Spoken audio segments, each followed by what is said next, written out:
Okay, guys, these are notes for 7.6, the Roaring Twenties. Before we begin, I'm going to let you know that you are going to need to get out your president's chart, so please go ahead and start getting that out while I kind of introduce this. The Roaring Twenties are going to get that nickname because of the roar of the economy that comes during this period of time. There's also a roar of new experiences, new technologies, as well as new ideas. We're also going to be looking at a secondary idea, which is the culture clash that comes as a result of these new ideas and new economies and new technologies. So we're starting off with the president's chart. We're starting off with Woodrow Wilson. His dates in office are 1913 to 1921, so he is a two-term president. His nickname is the Professor, and he got that nickname because he actually was one. He had been a history professor for years before he became president of the United States. His political party is Democrat. He is the second Democrat that America has between James Buchanan prior to the Civil War up to this point. So it's very unusual for us to have a Democrat, especially a Southern Democrat.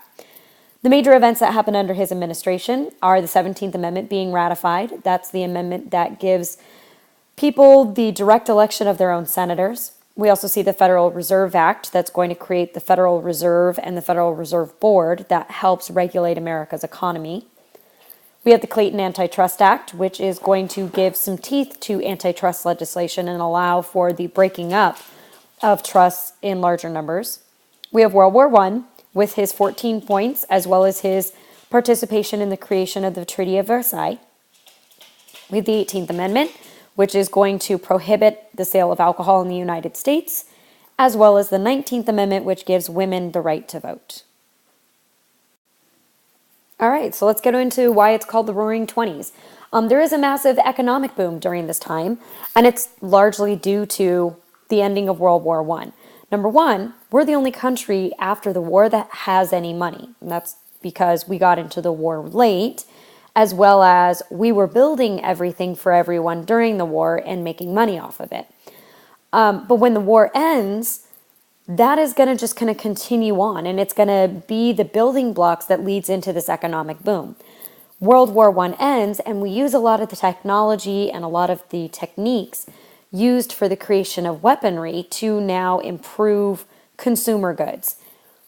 Because we're going to have more products available, we are going to have an increased consumer culture, that people are going to have the time, they're going to have the money to invest into new products.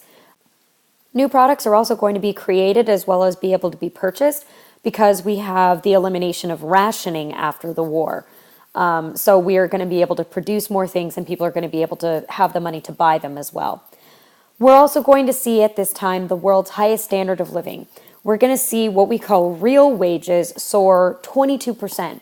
What I mean by real wages, it means that after adjusting for inflation, and after adjusting and taking out things like rent and taking out groceries and those kind of basic living expenses, people still had like 22% more money than they ever had before. What are they going to do with that extra money? They're going to spend it, of course, and they're going to spend it on new consumer products that make their lives more interesting, that make their lives easier, and that make things more exciting for them. We also see work hours and work days decreased. The standard 8-hour workday, 5-day work week becomes the standard, finally. And this is going to allow people a lot more leisure time, which they want to use for things that make them happy and things they enjoy. A lot of that is going to be things where they are going to spend money, whether it's buying a car and going on a picnic or going to go see a Major League Baseball game. The most prevalent product that people are going to buy during this time is going to be a radio. They were perfected during World War I for military purposes, but that's going to now bleed over into the consumer end, where now these radios are going to be much, much cheaper than they had been before. Now you're going to have more radio stations, you're going to have more things produced on them, but you're also going to have advertising. And so people buy these radios and then hear ads for other products and they are going to want to buy those products as well. Now, people do have a higher disposable income. They have extra money that they could spend on things, but it's still not enough to be able to buy lots of expensive items. And so this is where buying on credit is going to come in. You guys know about credit. It's the idea of enjoy now, pay later with added interest.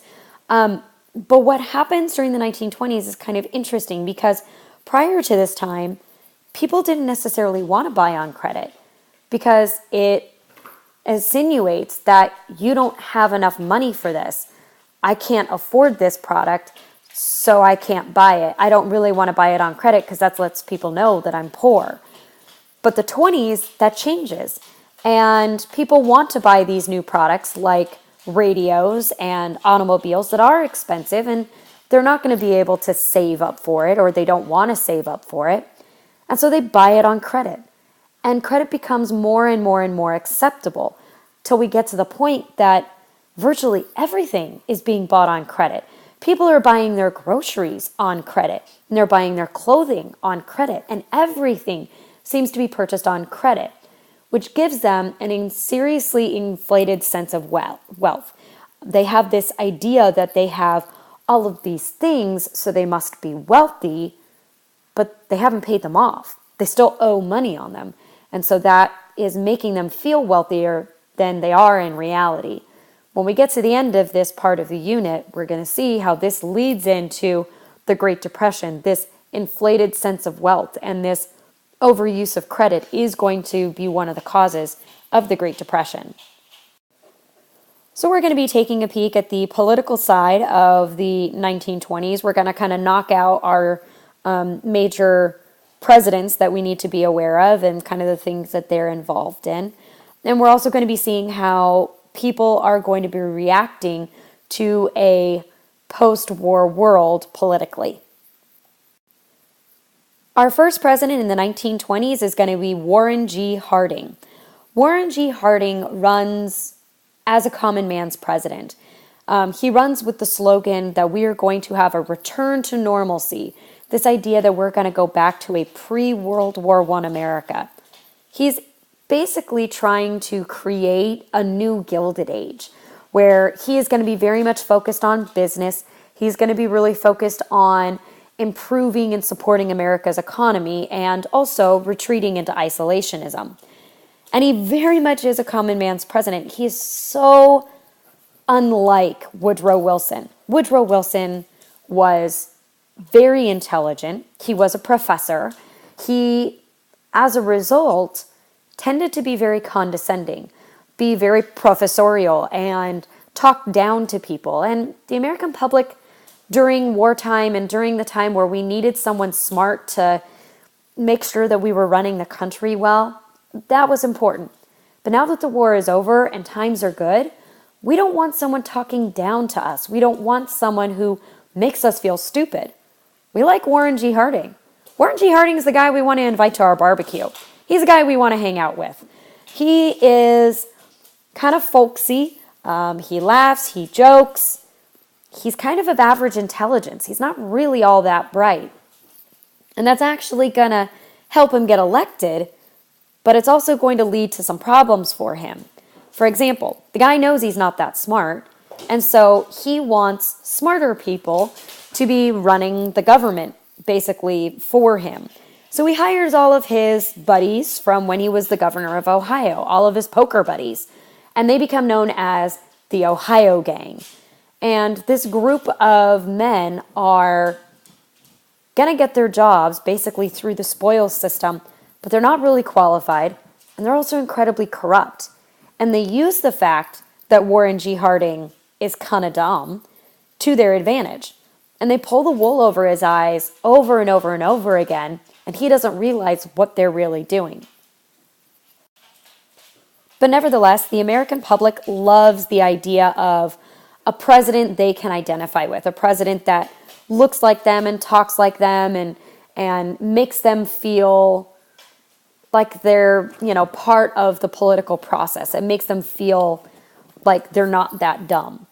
And he is going to usher in kind of a Republican renaissance. He's going to usher in this time period where We have three Republican presidents during the 1920s, and they're going to be bringing back a lot of Gilded Age ideas.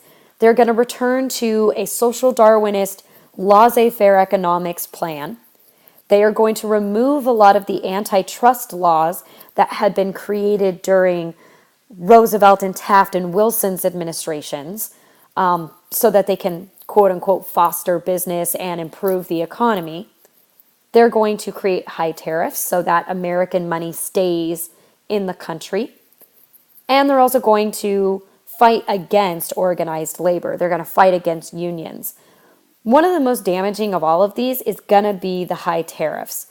And this is because countries in Europe needed to be able to sell their goods here in the United States so that they could repay World War I debts and rebuild their countries.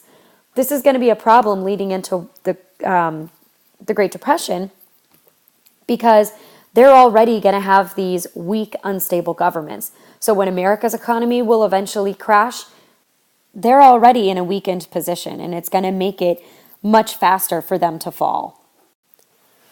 So let's see about these scandals that the Ohio gang is involved in. Probably the most well-known is the Teapot Dome scandal. Teapot Dome, Wyoming is kind of a region in Wyoming, and there were massive oil reserves found on this federal land. The Secretary of the Interior, his job is to look over and keep track of and deal with America's natural resources. Everything from rivers and lakes and streams to federal land grants, oil, gold, everything. And the Secretary of the Interior was one of these Ohio gang men. His name was Albert B. Fall, and what he ended up doing is deciding that he wanted to make some money off of these massive oil reserves. So he started taking bribes from people that wanted to drill on the land. Later on, more and more members of the cabinet, more and more members of Congress are going to get involved in these bribes and then the cover-up and all of that goes into it. They get arrested, they go on trial, they then are accused of both evidence and jury tampering, which is not something that you want to do.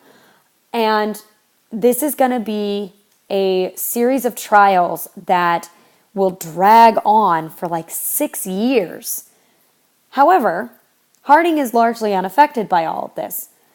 He's either uninvolved or unaware, which is probably more likely, in the entire event, which kind of makes him look bad considering these people are all doing these incredibly illegal things right under the president's nose, and he doesn't seem to have any clue that it's going on.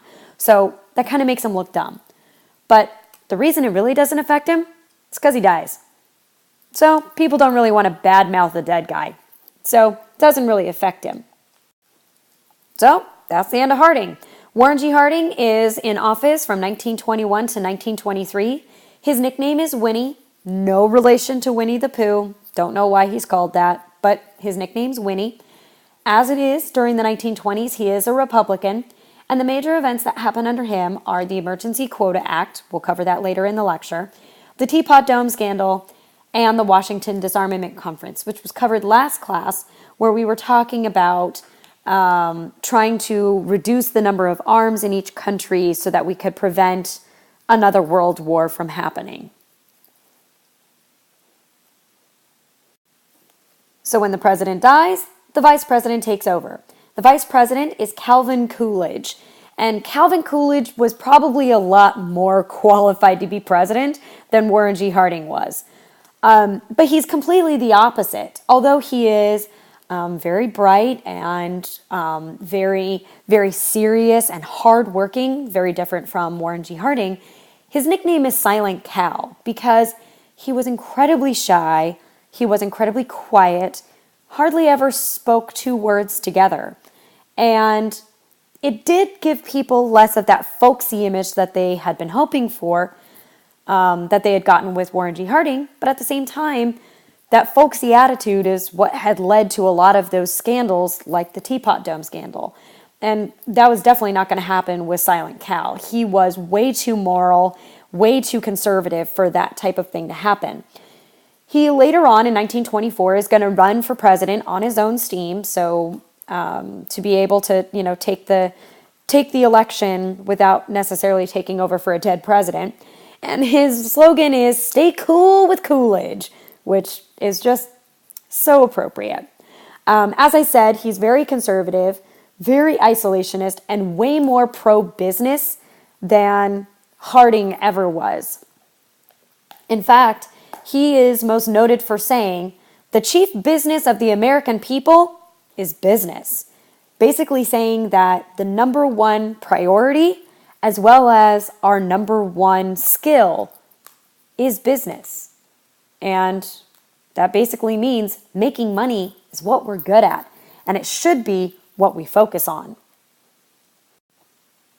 The only group of people that don't seem to benefit from the 1920s is farmers. Now, this is not totally their fault. During World War I, there was a massive agricultural boom because we were supplying food for the entire Allied army because, France and England have been fighting for 3 years, don't have anyone to work in the fields. France doesn't even have any fields yet or left over because they've all been destroyed by war. So we were feeding everybody. So to meet the demand, farmers bought new technology, new machines that made farming easier and more productive. They bought all of this on credit. So when the war ends, they're still producing as much food as before, but there's not as high of a demand. So they have a surplus of food, which drops the price, drops the value of all of those crops. Farmers are now having to scrape by and they don't have enough money to pay off all of that credit. And so they go into debt and they start to foreclose on people's farms. So Congress realizes this is a problem, and Congress puts together something known as the McNary-Haugen Bill. Now, I can guarantee you this will not be a specific question on the AP exam. It's not in the course outline, but why we learn about it is because it's probably the best example of Calvin Coolidge being an absolute 100% social Darwinist laissez-faire president.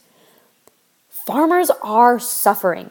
Farmers are having an incredibly difficult time. And Congress comes up with a plan to purchase the surplus food. So now farmers are getting money and can pay off their debts. And then they would sell it overseas to countries that were desperate for food and weren't able to produce enough on their own. It's a win-win situation. Actually, it's a win-win-win because Congress is going to get the money for selling it overseas. Coolidge vetoes this twice. And the reason he vetoes this is because he is of the opinion if farmers are having a tough time, they need to figure out how to solve it. It's not the government's job to take care of you. It's not the government's job to make sure that you make enough money. And so this is a perfect reaction or a perfect example of Coolidge being a very old school social Darwinist laissez-faire president. So back to your president's chart. For Calvin Coolidge, he is in office from 1923 to 1929. His nickname, as I've said, is Silent Cal, and because it's the 20s, he's a Republican. The major events that happened under him are the Dawes Plan, which we discussed last class. That was supposed to be the loans given to Germany that was supposed to help kickstart their economy and kind of help them repay their war debts. We have the Immigration Act of 1924, which we'll talk more about later on in this lecture. Charles Lindbergh's transatlantic flight, which we'll cover in our next class.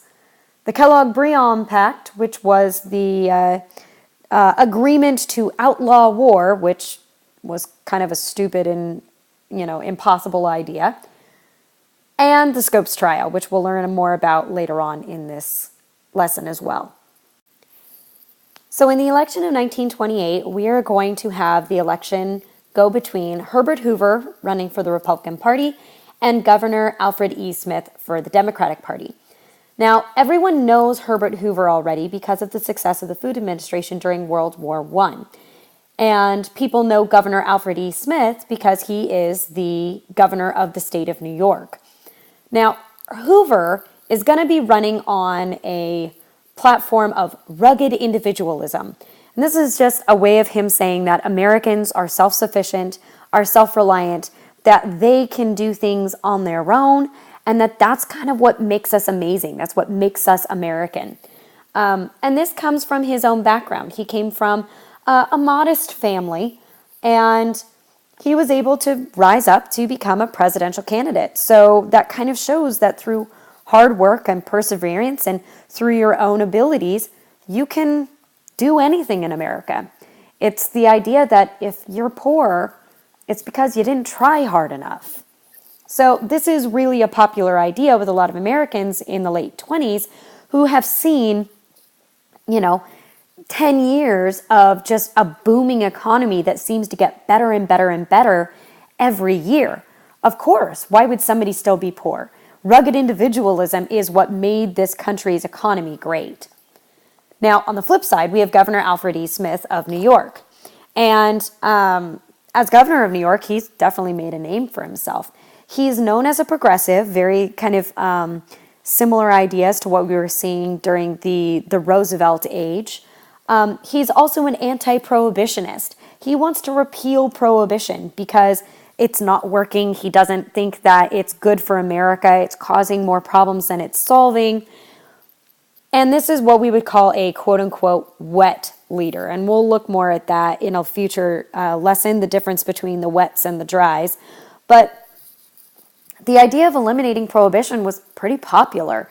And he was also talking about ideas that would benefit unions and ideas that would improve things for minorities. So these were pretty progressive and pretty liberal ideas, but they were also relatively popular. So why is it that Herbert Hoover is going to win in the largest electoral landslide in American history up to that time? It has a lot to do with two things. One, Governor Alfred Smith, he's Catholic. And Americans just aren't ready for that. Americans were afraid that since Catholics do kind of defer to the Pope in a lot of their decisions, and they see the Pope as kind of the one that makes the decisions and makes the final call on matters of faith, people were afraid that he would actually defer to the Pope for political things and that the Pope would end up running the United States, which is, as you can see, is a totally bogus response, but it was a true fear at the time.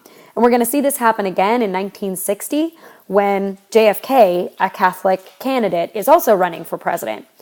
But the real reason why Alfred Smith loses the election is because he doesn't sound like a president, or at least what we think that a president should sound like. As I said, Governor Smith is from New York, and he has a thick New York accent. And for the first time in history, the American presidential debate is going to be done live on the radio. So people for the first time are going to get to hear their candidates speak in real time.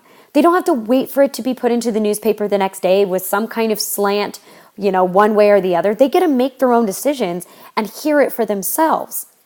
Now, Herbert Hoover comes from the presidential state, and it's called that because it has the most presidents that come from it, and that is the state of Ohio. And he doesn't really have an accent. But Governor Smith, he is from New York, and he has a thick New York accent. And so when you get these men on the radio, and you've got Governor Smith with this thick New York accent that's irritating and that's aggravating and gets on your nerves, obviously it's not going to go over well with the American public. And so that's, sadly enough, one of the reasons why he doesn't win the election. So Hoover comes into office, and he is, even more than Calvin Coolidge, pro-business. And business is going to see some big changes. During the 1920s, we see huge shifts in business, and they start taking on a much more modern organizational structure, meaning it's the structure you and I are familiar with. For example, there is a division of labor similar to what we saw in factory labor. So We had seen in factory labor how there was a division between, for example, who puts on the front passenger tire versus who puts on the front driver's side tire on a Ford automobile. Well, they realized that the owner of the company cannot be spending all of his time figuring out where the company is going to go, figuring out the future of the company, what they want to do and what they want to produce, at the same time as he is, doing payroll and putting together people's schedules and things like this. So what they do is they come up with divisions for people who are experts in certain fields. There is a accounting department, and there is a human resources department, and an advertising department. And so it gets divided up. So these people are experts in that particular field. We also see the division of labor between the executives and the managers. The managers run the business on the day-to-day. The managers are the ones making the schedule and dealing with payroll, hiring and firing, and the executives do the big picture. They figure out where the company is going to go in the next year, 5 years, 10 years, and they're focused on that big picture. And this allows for executives to be able to come up with a better long-term plan than they had been in the past because they're freed up from a lot of those day-to-day issues. They're also going to start adhering to something called welfare capitalism. Welfare capitalism is when businesses start taking care of their employees through monetary means. What I mean by this, they are going to create and use paid vacations. That means that seems backwards in the era of laissez-faire. Laissez-faire, you have government taking its hands off of business so that business can make as much profit as possible. So why would one of these businesses go ahead and pay for you not to work? That doesn't make any sense. But what they realized is that by allowing people to take paid vacations, they come back and they're more productive. They don't quit as frequently, meaning that your company ends up being more productive in the long run. They also are going to allow people to buy stock in the company. People then are more dedicated to working hard because they want to see the company do well because they're going to benefit from it. And so this is going to make businesses grow much more during this time. We also, as a result of this, are going to see labor begin to struggle. People don't want to join a labor union when times are good because you kind of look greedy if during good times you're demanding more money or you're demanding fewer hours. And so it just makes you look greedy. Now, when Herbert Hoover comes into office, he feels that business is booming and the American economy is booming. The U.S. government's treasury should also be booming. And so he brings in, as the Secretary of the Treasury, Andrew Mellon, who you see up in the top right corner here. Andrew Mellon, if you remember, is listed as one of the wealthiest Americans in history. He and his brother made tons of money through the railroads and then through various investments. So who better to run the Treasury than someone who has made billions in money? I mean, the guy obviously knows what he's doing. So as Secretary of the Treasury, he feels that the government should operate like a business. And so his goals were to balance the budget, reduce government debt, and to cut taxes. How's he going to do this? Through a new system known as supply-side or trickle-down economics. So that's where this picture in the background comes in. It's one designed to show you the opulence of the 1920s, but it's also a really great explanation and example of supply-side economics. So let me explain. With supply-side economics, the idea is that the upper class, right here, gets the biggest tax breaks. They are going to have a lot of more money in their pockets, and so they are supposed to then have that money trickle down to the middle class. And the middle class, they are going to invest in the middle class's business. And so the middle class will now have more money in their pockets, and they will spend that money, and they are going to now be able to invest it in either smaller businesses, hire more workers, or buy more products, and that all benefits the lowest class. So the idea is that this trickles down to the lower classes. With me so far? Okay, so here's the problem. It doesn't work. And the reason it doesn't work is not because that the money doesn't work. The philosophy totally works. Here's the real problem. When we give tax breaks to the upper classes right here, they're supposed to have it trickle down to the middle class. But what happened at this time is that over here in Europe, they have a lot of companies that have failed because of the war. They're trying to rebuild their economy, and they're really struggling. So instead of investing their money downward, they don't do that. They invest it in Europe, and they start building companies from the ground up there, and they invest in fledgling companies because in the long run, they can make a lot more money that way. So all these tax breaks and all of this extra money isn't trickling down to anybody. It's all going out of the country. And so that's why this doesn't work. So the second topic that we're going to be covering is a clash of values. And this comes as a result of World War I. Looking at the post-World War world, Americans are having to try and reconcile the pre-war world to what they're experiencing now. And there is this conflict where some people, they really want to go back to the way things were. Some people are ready to do something new and to modernize and to try and move forward. And so there is this clash of the two ideas. So looking at this political cartoon prior to World War I, we can see this idea.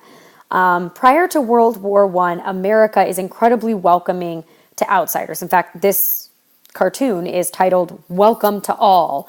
And here we have Uncle Sam, and he is standing outside the Ark of Refuge here. He is welcoming in these people who are marching in 2 by 2, obviously a reference to the biblical Noah's Ark. And over here we see a sign that says no oppressive taxes, no expensive kings, no compulsory military service, things that were being required or things that were problems back here in Europe that is being personified back here by these dark, shadowy figures, kind of making it look like it's evil or it's broken down, and we are going to bring these people over here to the United States and bring them to a better world, a place of light and freedom. 2 years later, this image was created. Uncle Sam is meeting immigrants yet again, and the sign says, United States of America, admittance free. Walk in, welcome. But obviously, Uncle Sam doesn't really feel that way.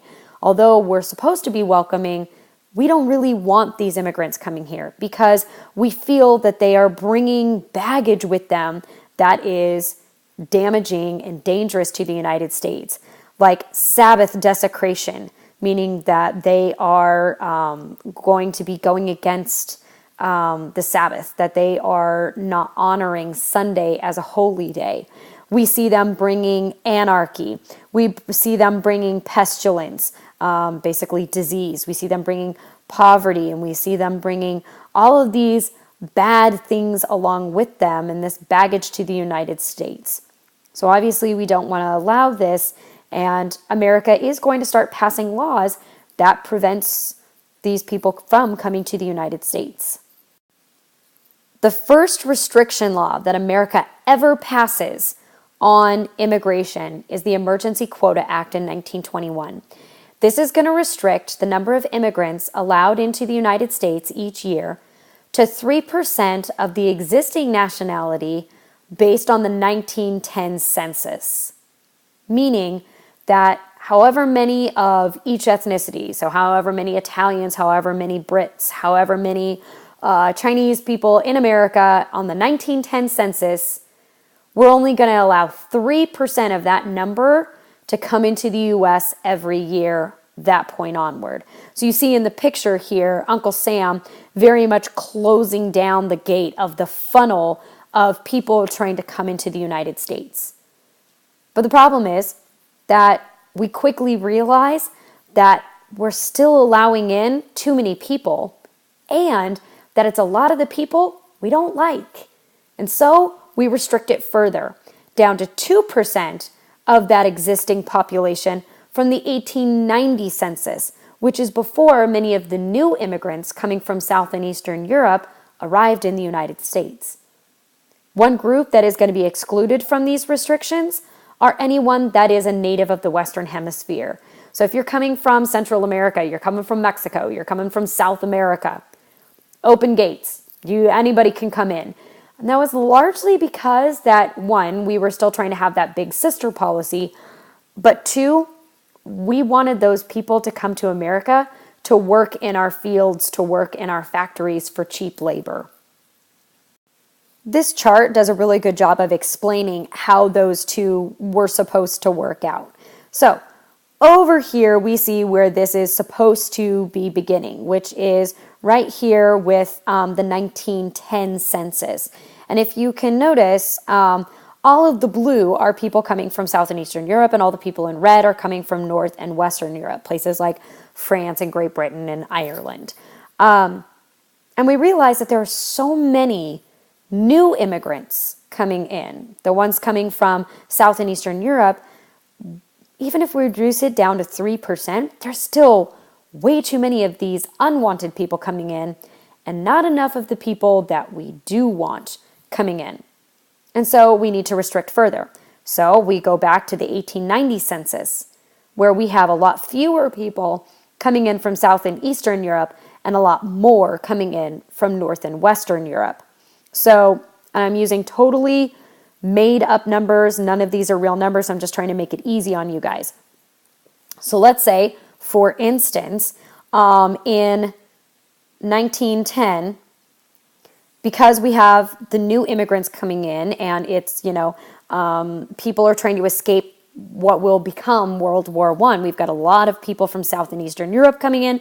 So let's say, easy numbers, we have 100,000 Italians come into the United States, 100,000 in the United States.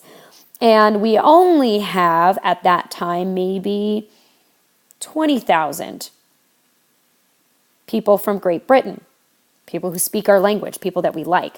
Well, if we're going to be bringing in or allowing 3% to come in from each of those, that might cause some problems.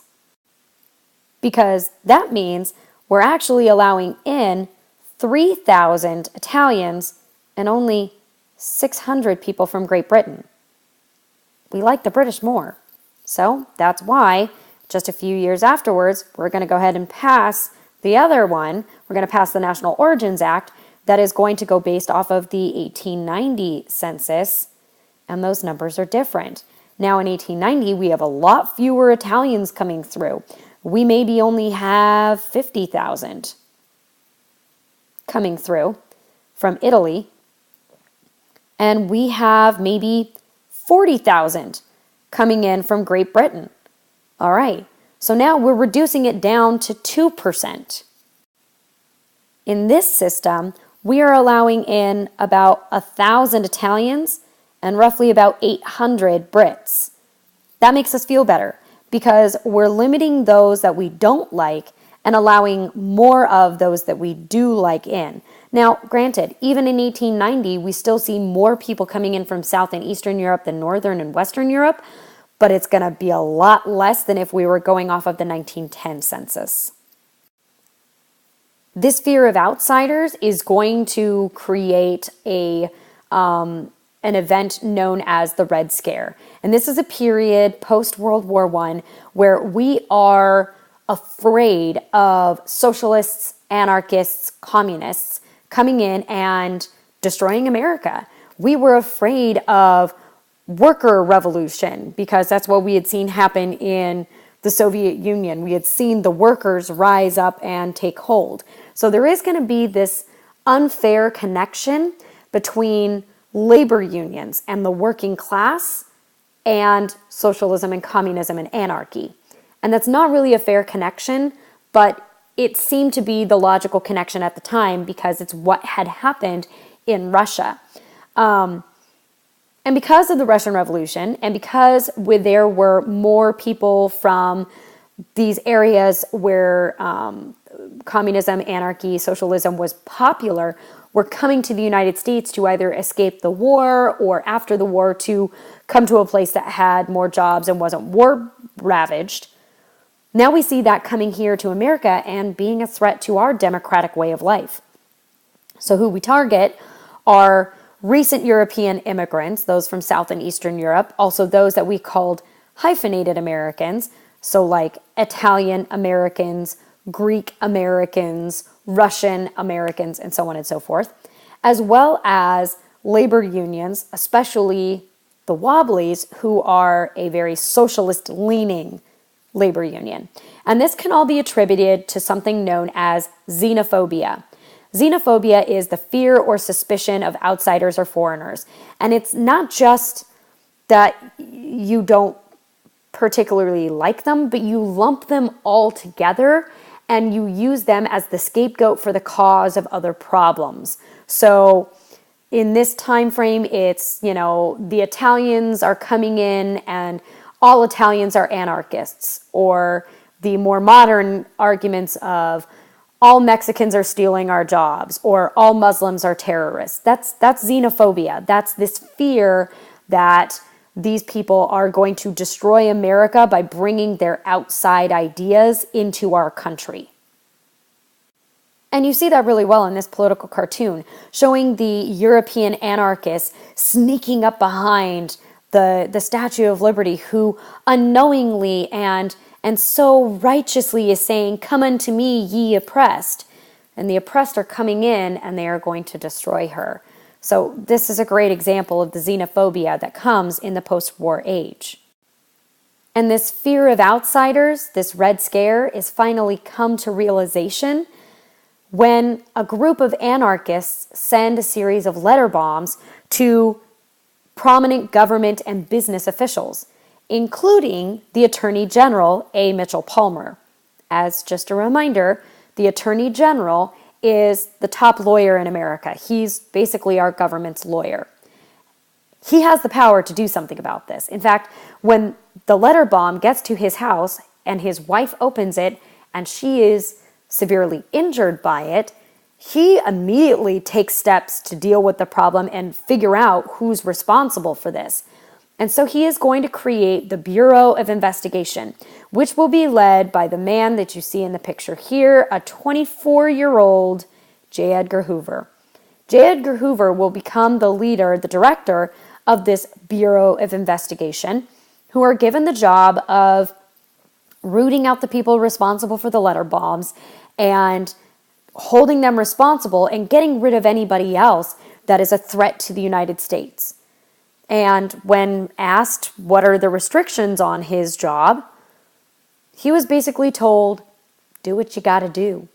Given total carte blanche to do whatever he felt was necessary. Hoover will be the director of the Bureau of Investigation, and that will later become the Federal Bureau of Investigation, the FBI. He's going to be in charge of that all the way from 1924 all the way until 1972. This guy had basically complete power without government intervention to do whatever he felt was necessary for 50 years. It's quite amazing how much power he had.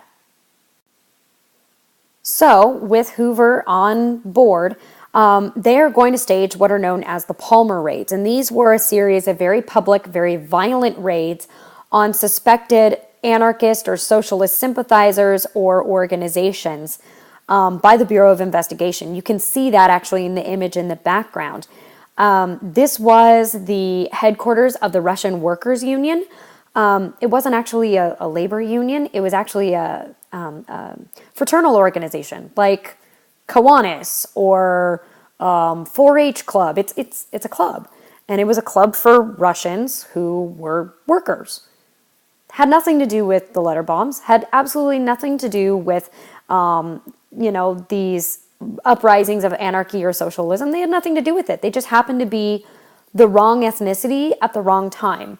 And they were targeted, and they were having their businesses and their club and organization headquarters attacked, and had thousands of them arrested. But only a few dozen actually end up getting deported. And that's because there really wasn't any evidence against them, because they weren't guilty of anything except for being Russian or being Greek or being Italian. And these were mainly done to calm the fears of the American public, who just felt that somebody needed to be blamed for this, that somebody needed to answer for the letter bombs and to be targeted for it. And that is no more clearer than in the trial of Sacco and Vanzetti. Nicholas Sacco, the one here on the right, and Bartolomeo Vanzetti would be accused of both robbery and murder. These two men are accused of robbing the payroll master and his security guard that were bringing the payroll to the Moral Shoe Company. And these men were attacked by some people. They had $15,000 worth of payroll stolen, and then they were both shot and eventually died of their wounds. Witnesses saw people running away, said that they were dark complexioned, looking like they might have been Italian, running and jumping into a getaway car. And so Sacco and Vanzetti would be arrested for the crime. Many people say that they were unfairly targeted simply because they were Italian immigrants and they were both militant anarchists, but may or may not have actually had anything to do with the crime itself. Through this trial that was incredibly heated and very public and very well documented by the press, they were found guilty and they were executed by electric chair. When they were executed, this spurred violent demonstrations worldwide, not just in Italy, where they felt that their countrymen had been unfairly targeted, but around the world, where people felt that this was a miscarriage of justice, that these two men had been unfairly blamed simply because of their ethnicity and of their political leanings. The trials were seen generally as being unfair and as targeting them unfairly as well. And if you look at the trial, it is kind of true. They held witness testimony that wasn't very good over actual physical evidence in a lot of the cases. That witnesses were questioned over and over again, and their stories would change. And yet the prosecution continued to hold on to the idea that these men had committed the crime.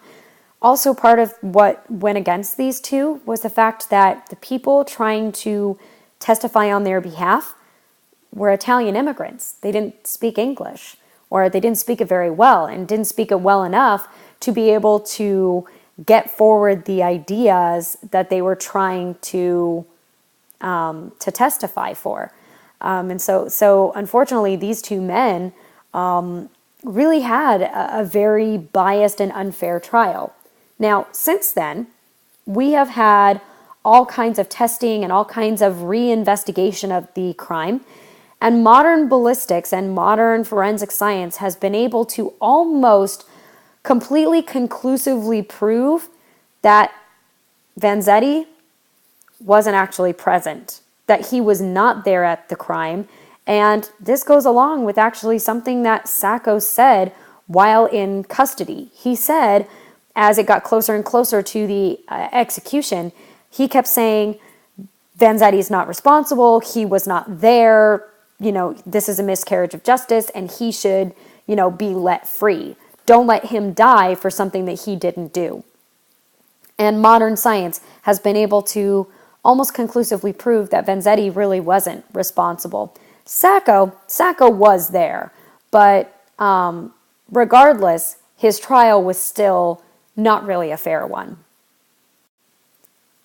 So switching gears just slightly, We have a group of men here who are holding signs protesting something.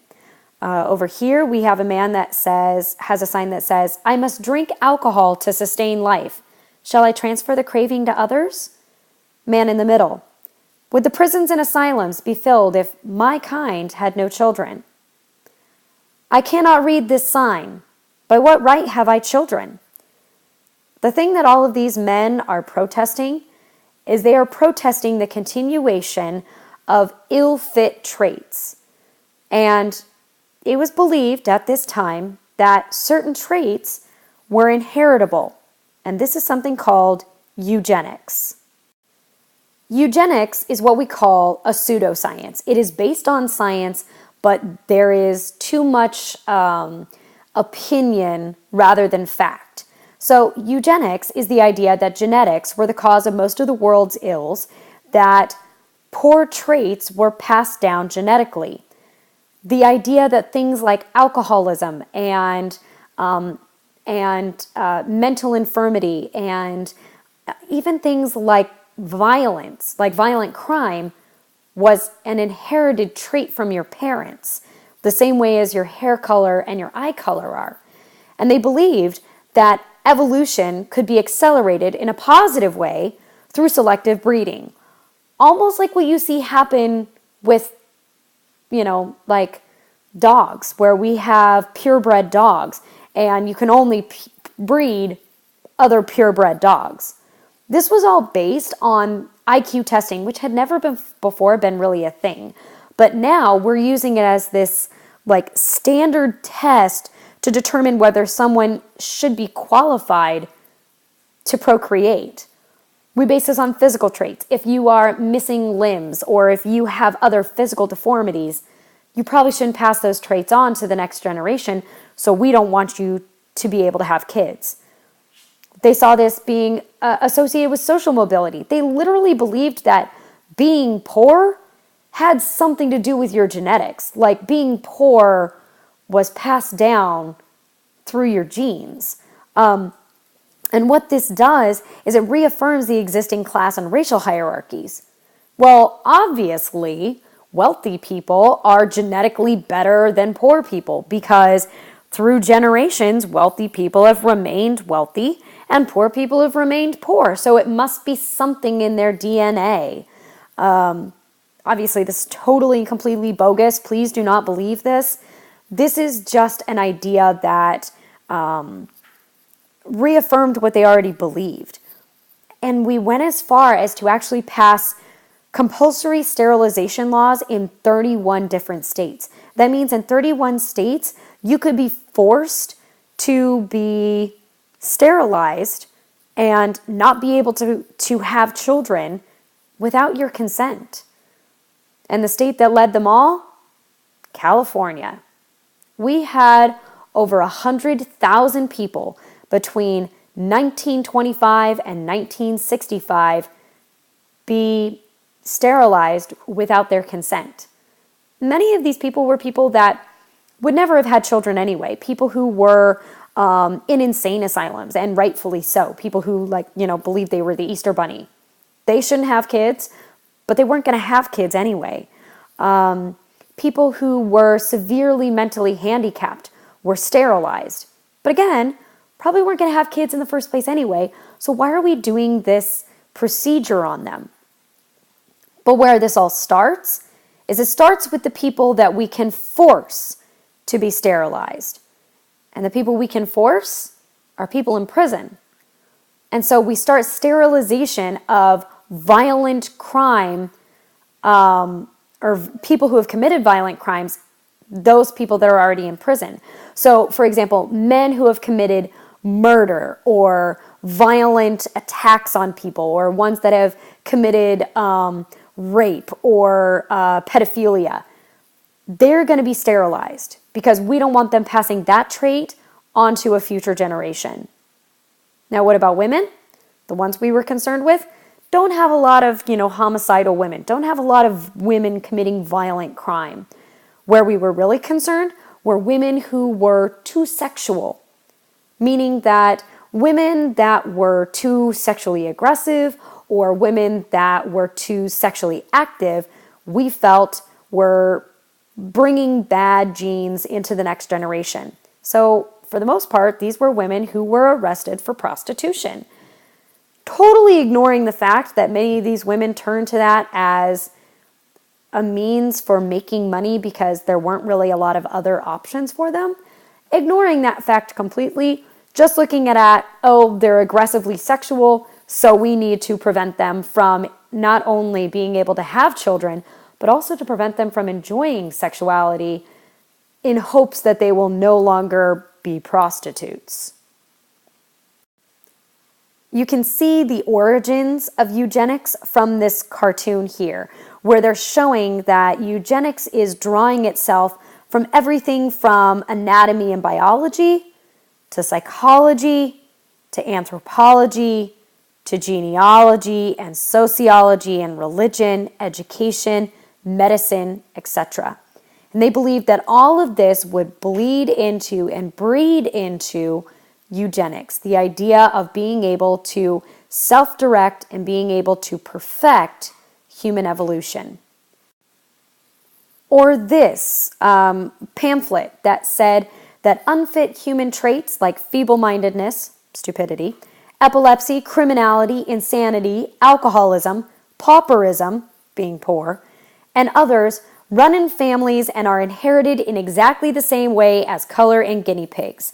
If all marriages were eugenic, we could breed out most of this unfitness in 3 generations, showing that although you could improve your education and change your environment, who you are is who you are, and there's no way to change that. And so even if you get more education and even if you marry up, you are still who you are and should not breed.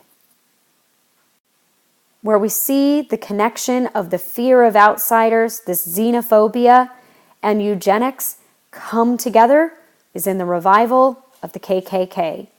The Ku Klux Klan has a massive revival in the 1920s, and as you can see from the picture, there's one big difference. They're no longer afraid. And it's because they're no longer a minority. They are part of the mainstream. This is caused by fear and hatred that comes from World War I. Fear of outsiders coming into the United States and ruining our country. Fear and hatred of those that had abandoned us during war. But it's other groups as well. Catholics and Jews, communists and socialists, bootleggers, gamblers, birth control activists. And sorry, African Americans, still not off the hook. But they're using the same tactics as they've always used, fear, intimidation, and lynching. But as I said, they're mainstream now. They have over 5 million card-carrying members. That means people who are officially members of the KKK, not just people who would support racist ideas. And they are members of every level of local, state, national government. There's nowhere to hide from this hatred, and there's no one to really protect any of these minority groups. And their goal was to keep America American and to prevent people with quote-unquote un-American ideals from being able to vote or being able to live in the United States. Part of the cause of the rise of the KKK, again, is because of a movie. And you need to know the title of this movie. It's called The Birth of a Nation.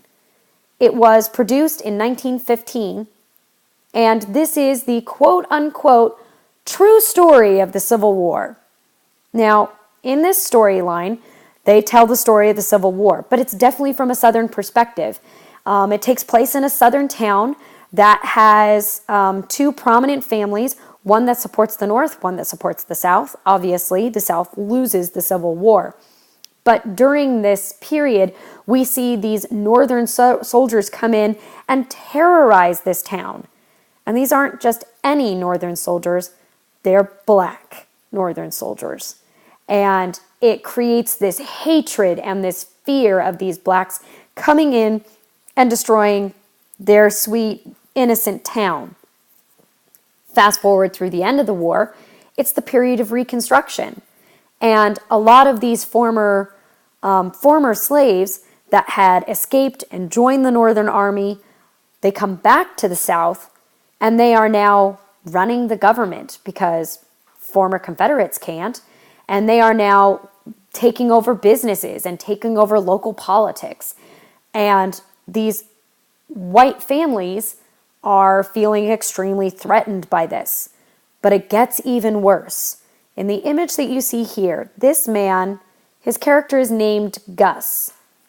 And the family that supported the South, the wealthy white family that supported the South, has a young daughter that Gus has been harassing.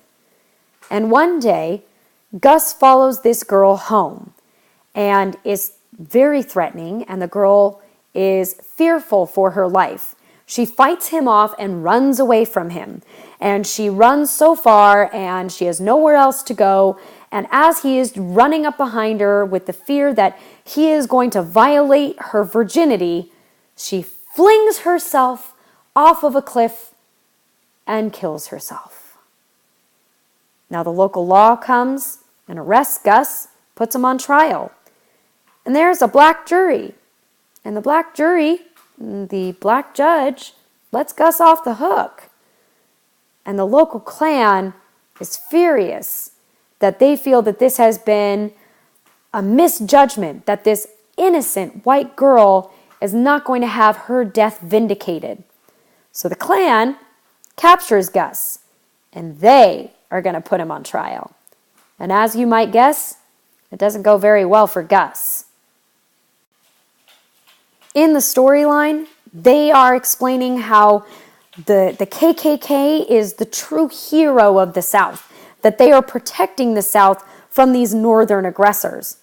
And you can see that from the very beginning of the film. Before the movie even begins, there is this title slide that says, "The white men were roused by a mere instinct of self-preservation until at last there had sprung into existence a great Ku Klux Klan, a veritable empire of the South to protect the Southern country." Written by Professor Woodrow Wilson. Yep, the President of the United States. He wrote this as a professor before he became president. And in this, he was explaining it from his perspective. Please remember, he was a wealthy Southern Democrat. So it's not far-fetched to believe that he would have very racist ideals and very bigoted viewpoints of the Civil War. This was the first movie to ever be shown at the White House. And after viewing it, President Wilson is quoted as saying, "It was like watching history written by lightning. And my only regret is that it is all so terribly true." Another conflict that we're going to have is the conflict over religion. Especially after times of turmoil, we turn to religion as a way to make ourselves feel safe again, to go back to something that we recognize, something that is consistent and steadfast.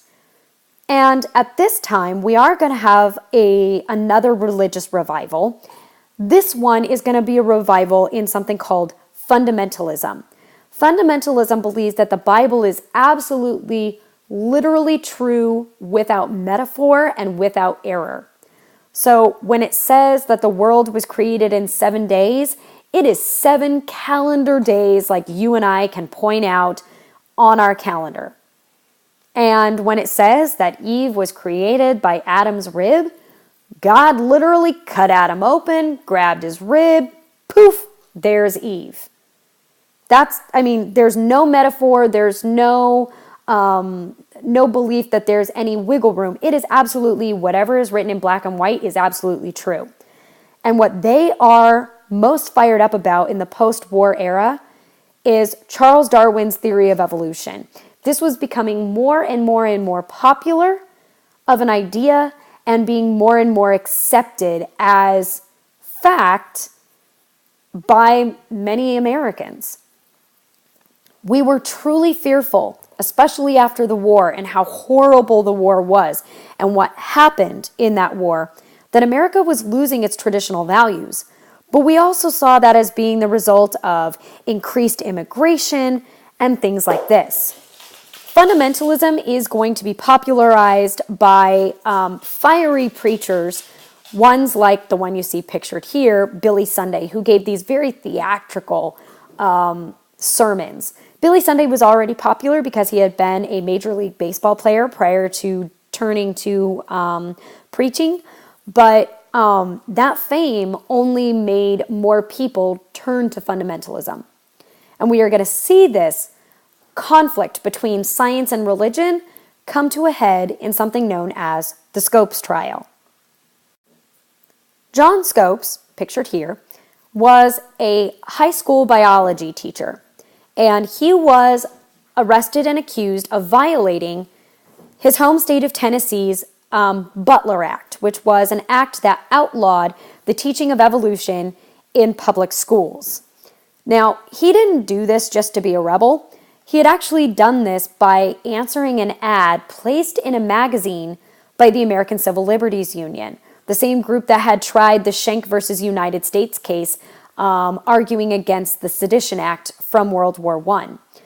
And they had said that this went against the First Amendment right of freedom of religion or freedom from religion. And this was brought to a local court. And yet, overnight, this becomes international news. Almost overnight, there was just a sea of people that descended upon this little podunk nothing town in Tennessee. And it was politicians and newspaper reporters and preachers and spectators from all over the world.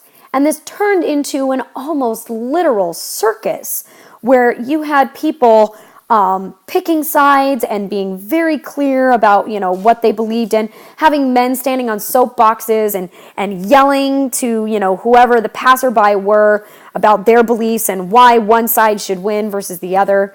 You saw people bringing chimpanzees from local circus sideshows and dressing them up in little suits and hats, trying to illustrate that we are nothing like the monkeys. And so this turns into an absolute media circus.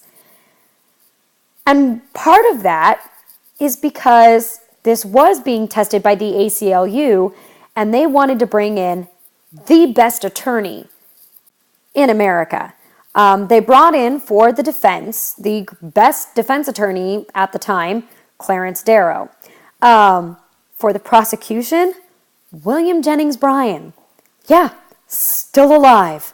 3-time failed presidential nominee. He was arguing for the prosecution, and he was going with a very religiously based argument.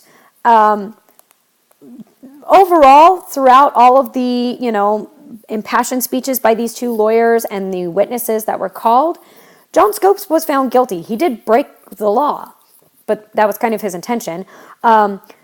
He was fined, basically today's equivalent of like $100, and that was it. But really what this was and the importance of it was the amount of attention that was brought to the issue and showing this growing divide between fundamentalists and modernists, between religion and science. And this is a fight that we will continue to see throughout American history.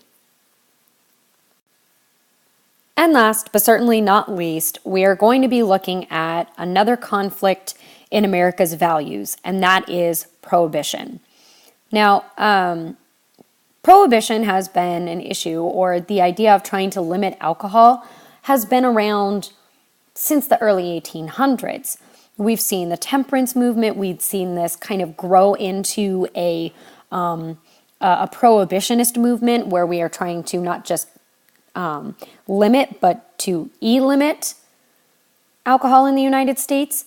And part of that is actually due to some other amendments. For example, the 16th Amendment created the income tax. Why is this going to be affecting alcohol? Well, most of America's government money was actually brought in from taxes on alcohol. And so they needed to have alcohol around in order to bring in tax money. Well, with the creation of the income tax, the government didn't really rely on the beer brewers and the distillers' taxes anymore. They were relying on the income of the American public. World War I is going to turn the Germans into our enemies, and most of the beer brewers in America were German. Anheuser-Busch, Schlitz, Pabst, they're all German. So people saw it as being more American to not support these German beer brewers. And finally, eugenics. This idea that things like alcoholism were a bad gene that kept getting passed down from generation to generation to generation. So if we eliminate the cause of the bad gene, then we eliminate the bad gene. And we could potentially have, in just a couple of generations, a whole new group of people that are not addicted to alcohol and that are productive members of society. It was supposed to reduce crime and violence. And so the 18th Amendment, which prohibited the manufacture, distribution, and sale of intoxicating liquors in the United States, was passed. Now, when the 18th Amendment is passed, it sounds lovely. It sounds wonderful. We're going to make an amendment. Boom, alcohol is illegal in the United States. But within the amendment, there was no method of actual enforcement. So we needed to obviously add that in. And that's where the Volstead Act is going to come in. The Volstead Act gave the government the ability to enforce prohibition, to actually allow them to arrest people for what they were doing. And so they made over 540,000 arrests during this time. However, there were hundreds of thousands more Americans that were breaking the law. This was called the Great Experiment, trying to show that America could go dry. And other countries had tried it, and they had had varied success. But America was going to be the biggest country to really try this, with the highest population. And what this really was a fight over values as to whether alcohol was the cause of America's social ills, or was it a symptom of those social ills? And that's really where this value issue comes into play. And as we'll learn in our next class, this is going to be a failed experiment. And we're going to see why trying to regulate morality doesn't work. Thank you for your hard work. Thank you for your participation. And that's the end of our notes.